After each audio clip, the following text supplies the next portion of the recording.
So Scotland head into the Nations League in a positive mood as a handful of regular players return from injury. Head coach Steve Clarke has named his squad for the final two qualifiers against Croatia at home and Poland away. For more on that, let's cross live to Hampden Park and join our reporter Gordon Duncan. Good to see you, Gordon. Just talk us through Clarke's selection, please.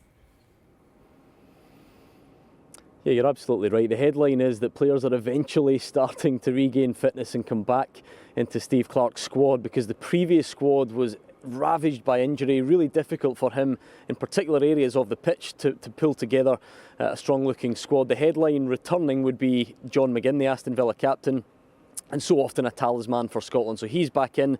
The defensive options growing as well. The likes of Scott McKenna now playing out in La Liga, Jack Hendry, things starting to ease off slightly. It's a 25-man squad. I think question marks are going to remain about Shea Adams. He did pick up an injury for Torino yesterday, so he's been named in the squad, but maybe watch this space to see if he drops out. In terms of new call-ups, there's not much there. Kieran Slicker in goal, Ipswich Town goalkeeper, but he's not featured really for Ipswich. Scotland do have goalkeeping issues. Craig Gordon is 41 years of age. Robbie McCrory is uncapped and is in the squad as well. So Kieran Slicker, the third goalkeeper there. But I think clearly the headline is John McGinn. Yes, the team did quite well without him in the previous double-header, but the captain of Aston Villa back for this squad, and Steve Clarke delighted to have him.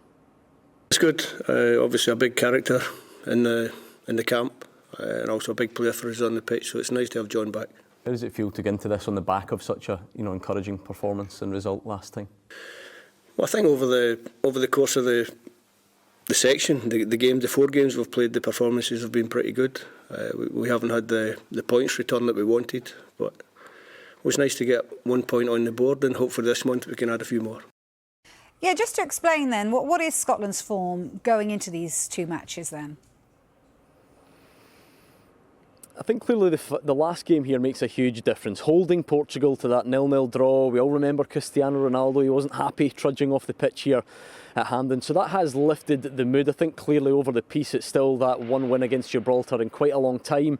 And Steve Clarke would be looking for better results on paper. I think if you dig a bit deeper though, he's been fairly pleased with the performances. It is a tough group. It's worth bearing in mind Scotland are now in Nations League A, and there've not been a lot in the games, a lot of late goals, a lot of things going against Scotland, not going their way. So he has felt that the optimism levels should remain. Some fans don't obviously see it that way, but that draw against Portugal last time out I think has made a big difference. So maybe the results not so good, performances have been fine, and going into this one Steve Clarke is optimistic that they have something to build on.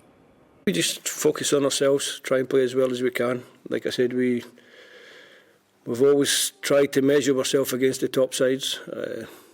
Croatia at home, Poland away will be 2 difficult matches. But like I say, if we can reach the levels that we've reached over the previous 4 games, hopefully we can pick up a few more points.